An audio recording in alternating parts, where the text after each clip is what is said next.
বিসমিল্লাহির রহমানির রহিম।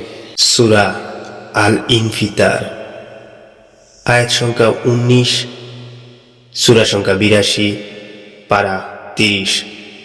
যখন আকাশ বিদীর্ণ হবে, যখন নক্ষত্রসমূহ ঝরে পড়বে, যখন সমুদ্রকে উত্তাল করে তোলা হবে এবং যখন কবরসমূহ উন্মোচিত হবে, তখন প্রত্যেকে জেনে নিবে সে কি অগ্রে প্রেরণ করেছে এবং কি পশ্চাতে সেরে এসেছে।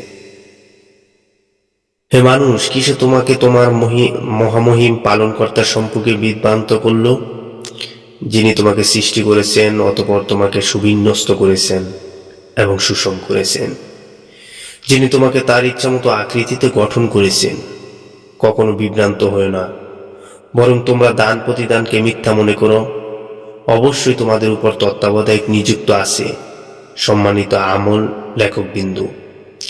তারা জানে যা তোমরা করো। সৎকর্মশীলগণ থাকবে জান্নাতে এবং দুষ্কর্মীরা থাকবে জাহান্নামে। তারা বিচার দিবসে তথায় প্রবেশ করবে, তারা সেখানে থেকে পৃথক হবে না। আপনি জানেন বিচার দিবস কি? অতঃপর আপনি জানেন বিচার দিবস কি?